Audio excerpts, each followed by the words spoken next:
Welcome back to the deep dive. Today, we're really zeroing in on something tough, a challenge that I think has tested educators everywhere, Definitely. but it's maybe the ultimate acid test for designing learning experiences. How do you actually build real community and engagement and, crucially, emotional support Yeah, the support piece. when the classroom goes online?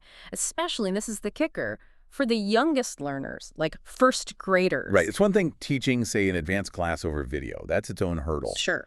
But teaching a 6-year-old how to manage their feelings or, cooperate with other kids in a virtual group, that's a whole different ballgame. Totally different. So that's our mission for this deep dive. We're looking closely at an educator's reflection, a really intensive one. Okay.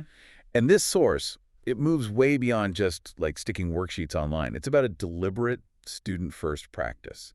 We need the recipe, basically. The how-to. Exactly. What specific strategies, synchronous, asynchronous, the whole toolkit, what makes online learning actually work, make it effective, maybe even human? Human, yeah. How do you engineer that connection when there's a screen in the way? That's the core question. Okay. And this particular educator, their philosophy was built on three main ideas, right? Three pillars. That's right. First, building community. Second, designing for engagement and deeper learning. And third, a commitment to continuous growth. A roadmap, sort of, for making the digital classroom actually function. Okay, let's dig into this. Let's break it down. Okay, starting with pillar one, community. The source material really hammers this home. In the online space, community isn't just a nice extra. No. No, it's essential because the default online environment, it encourages isolation. It's sort of baked in. Right, you're just staring at a screen alone. Exactly. And it's so vital that the national standards for quality online teaching actually call out deliberate community building. It's listed as a non-negotiable standard for good instruction. That's interesting. So it's not just best practice, it's baseline. Pretty much. And what's fascinating is how that reframes the whole job, doesn't it? It means you need a completely different mindset. It's a real philosophical shift. You can't just, I don't know, upload your lesson plans and call it online teaching. Definitely not. The source really emphasizes that good online learning has to be deliberate, thoughtful design. Yeah. And the goal is making every single student feel seen, heard, and valued. Seen, heard, and valued online. That's tough. It is. But here's where it gets even trickier. This community foundation, it isn't just for learning the curriculum content. Oh, what else? It's crucial for teaching those foundational social skills. The educators specifically mentioned things like empathy, compassion. Wow, yeah. How do you teach empathy virtually? Well, that's the challenge. It's incredibly hard to foster organically online the way it might happen in a physical classroom. It needs to be a priority, baked right into the lesson plans themselves. Okay, so it has to be super intentional. That makes sense. So if that intentional design is key for the social stuff, how did this educator apply that same thinking to, like, the actual lessons, the content? Good question. That leads us right into pillar two, designing for engagement and deeper learning. Right, engagement. So this part really leans on the idea of online constructivism. Some researchers, like Kozlowski and Carver, they talk about this. Constructivism. Yeah. Okay, what's the simple version? Basically, it just means students learn best when they're actively building their own understanding, not just passively receiving information. Right, not just listening to a lecture on Zoom. Exactly, and making that happen. It takes a lot more time from the teacher, and different skills, too. That seems to be the recurring theme, time and different skills. You have to move beyond just talking at the screen. Precisely. And the source identifies authentic learning as the key driver here. Authentic learning, what does that look like in practice? It's about connecting the official curriculum, the standards, to something real world, something tangible for the kids. And we actually have a great example of this intentional design. Oh, yeah. Let's hear it. Yeah, the Bat Day. So the educator and a colleague, we started planning these theme days. The goal was to tie different subjects together, but always explicitly connect back to the required standards. Okay, a theme day for first grade, Bat Day. Bat Day, yeah. Planned for November. The idea was to explore echolocation. Ah, science. Exactly. Ties directly into the first grade science curriculum about sound waves. Clever. But didn't stop there. They connected the science lesson to an activity, creating a classroom bat cave. A bat cave. Fun. Yeah, and that relates to their unit on light. So you've got science, sound, and light, plus maybe some art, some literacy. Wow. Okay, so it's cross-curricular. It hits the standards. Yeah. Very cool. But hang on. For teachers who are already swamped, Designing a whole custom bat day. Doesn't that sound like a massive amount of extra work? How do they even manage that? That's a really important question. And that question about the time, the effort, it actually leads us right into the next piece, the emotional component. Ah, okay. Because the same level of intentionality you need for engaging content, you absolutely need it for supporting students' emotional health online. Right. Which brings us to SEL, social emotional learning. Exactly. And the initial feeling, the source mentions this, was that meeting those social and emotional needs online felt, well, almost impossible. I can imagine. It seems so disconnected. But the realization wasn't that it's impossible. It's that it just requires really focused, intentional planning. Again, with the planning. Okay, that's a critical distinction. Not impossible, just needs a plan. So, how do you plan for emotions online? What tools? Well, the key is matching the tool to the specific SEL need. So for things like self-awareness or self-management, you lean towards asynchronous tools. Asynchronous, like not live. Right. Things like a digital journal, maybe using a platform like Seesaw, or asking students to record a short video diary, perhaps on Flipgrid. Okay, why asynchronous for those skills? Because it gives students time, space. They can process their feelings, practice regulating themselves without the pressure of needing an immediate live reaction. No one's watching them type or record in that instant. Ah, okay. Takes the pressure off. Makes sense. Exactly. Now, conversely, for developing things like social awareness, relationship skills, Yeah. that's where synchronous activities shine. So the live stuff, like Yeah. video calls. Yeah. Things like using structured breakout rooms during a live lesson.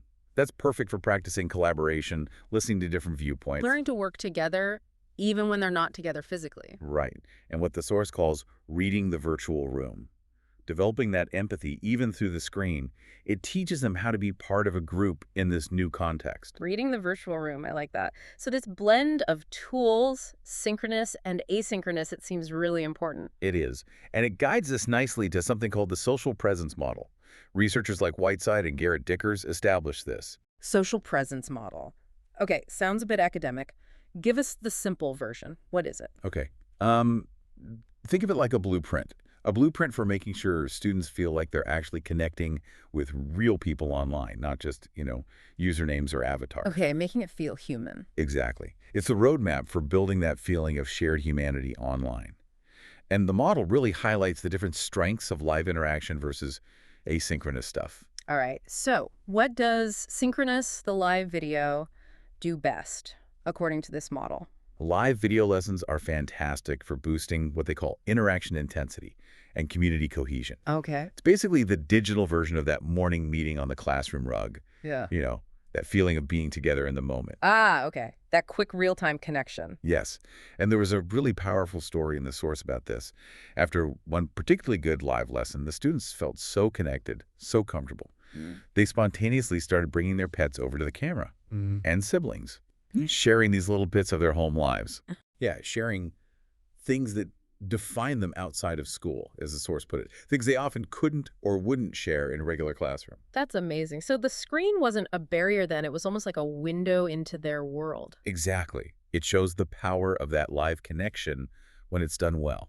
That really paints a picture. Okay, so that's synchronous. What about the asynchronous tools, like you mentioned Seesaw comments earlier? What do they build? Those tools are great for building effective association. Effective association. Okay, emotional connection. Basically, yeah, Yeah. emotional bonds. It gets built through things like personalized video feedback from the teacher on a student's work, or even when a student sees a classmate's really creative solution posted later and learns from it. Ah, so learning from each other, even not in real time. Right. That asynchronous sharing boosts their knowledge and experience too. And this whole blend, this mix of synchronous and asynchronous, it's also critical because it connects back to UDL. UDL, Universal Design for Learning. We hear that term a lot. How does this blend of digital tools fit with UDL principles? Well, UDL is all about building flexibility into learning. Right. Removing barriers. Right, making it work for everyone. Exactly. And the sources point out that when you use platforms, like Seesaw was the example, that offer students multiple ways to show what they know. Like, not just writing. Right. Maybe recording a video or doing a voice recording or drawing something. That aligns perfectly with UDL's action and expression principle. Giving them choices. Yes. Giving students choice in how they demonstrate their learning reduces anxiety. Mm-hmm. Especially for kids who might struggle with one particular format, like writing. It's actually a powerful form of emotional support in itself. Choice reduces anxiety. That's a great point. Mm. Okay, so we've covered community, engagement. Now we hit pillar 3, the reality check, the ahas. Yes. And this is where it gets really interesting, because you have this ideal model, intentional design, personalization, SEL support. Sounds great on paper. Right. But then it crashes into the practical realities of being a teacher, the day-to-day grind. The not enough hours in the day feeling. Precisely. The educator in the source, they shared really honestly about struggling with this, feeling like they were failing because they couldn't perfectly personalize everything, feeling exhausted. They thought it was like a personal shortcoming. Oh man, I bet so many teachers feel that way. Absolutely. But then they found this huge sense of validation, systemic validation really, from reading a chapter by Moskovitz called The Online Teacher. Okay, Moskovitz. And what was the big takeaway there? What provided that validation? The killer quote was essentially this: teaching an online class, especially one with lots of personalization and differentiation, like for young kids, it takes significantly more time than an on-ground class. Wow, just stated plainly like that. Yeah. And that was a revelation, that feeling of never having enough time. It's not you failing. It's a documented, recognized reality of doing this work well online. It is harder and takes longer. That validation must be so important for educators listening. You know, our source educator mentioned managing, what was it, 4 different reading levels? And 3 math levels simultaneously for independent work. That's incredible. Just think about the hours of prep for that. Creating different materials, different instructions. Countless hours of personalization every single week. That burden of time is just inherent in the work if you're truly committed to differentiating online like that. It's built into the job description almost. You could say that. And that commitment to growth, pillar 3, it also extended to tackling new technology, specifically AI. Ah, AI with first graders. That seems daunting. It was. The educator admitted having real hesitation initially, worries that it would just seem like magic to 6-year-olds, or that it just wasn't developmentally appropriate. Understandable fears. Totally. But then came the aha moment. It arrived through a structured curriculum project, actually. From ISIS, the International Society for Technology in Education and General Motors, interestingly. IC and GM. Okay. What was the project? It was called Senses versus Sensors. Senses versus sensors. Okay, how did that work for little kids? It made the abstract concrete. It let the students compare the 5 human senses, which they already know about, right? Eyes, ears, nose. Yeah. Compare those to the sensors used by AI-powered robots. So a camera's like an eye. A microphone is like an ear. Ah, making direct comparisons. That makes sense. Exactly. And suddenly AI isn't some weird magic box. They can understand it relies on specific inputs, just like their own senses, and it tied directly into the state science curriculum, the Pennsylvania Steel Standards, covering sound and light. That's brilliant. So why is making AI concrete like that so important for first graders, do you think? Well, it demystifies it, doesn't it? It takes away the scariness, the magic aspect. It connects this advanced technology back to science principles they're already learning. It makes it pedagogical, something you can teach and learn about, not just some tech thing they use. Removes the fear, makes it learnable. Okay, that shift in perspective, that reframing, it sort of sums up the whole journey described in the source, doesn't it? It really does. And overall, this deep dive surfaced, I'd say, 4 really crucial ahas about the reality of teaching young kids online. Okay, let's recap those ahas. What's the first one? First, just a candid admission. It is extremely difficult, often more difficult than teaching the same kids in person. Okay. Brutal honesty, number 2. Second, a realization that the regulations and guidelines being developed are actually necessary. The educator mentioned being grateful for things like privacy checks on resources, using sites like Common Sense Education.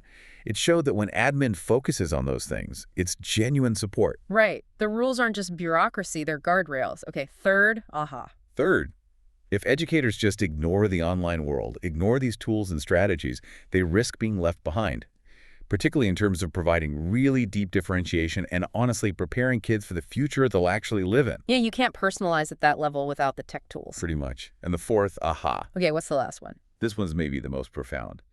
It's recognizing the irreconcilable limitation. Nothing fully replaces those spontaneous, organic moments in a physical classroom. The little jokes, the silliness. Yeah, or the physical connection. The source mentioned real hugs and real high fives.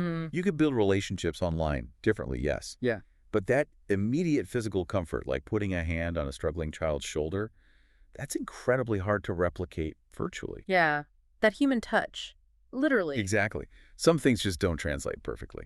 Okay, so wrapping this all up, what's the big picture takeaway here? What does this deep dive tell us? I think it shows that the most successful online educators, they don't see the digital space as just a weaker version of the classroom. Right, not classroom light. No, they see it as a distinct environment, Hmm. one where connection, community, engagement, they all have to be actively engineered, designed. Through that careful balance, right, the synchronous immediacy, the asynchronous reflection. Exactly. All while battling that huge, recognized burden of time that real personalization demands online. It's a massive undertaking. It really is. But this deep dive also showed us the surprising potential, particularly in a hybrid model. Remember that story about the pets and siblings? Yeah, the window into their lives. That anecdote showed that when it's structured right, online learning can actually let students share parts of themselves, parts that define them, that they can't easily share in a traditional school building. And that builds that effective association, those personal bonds, maybe even more strongly in some ways. Huh.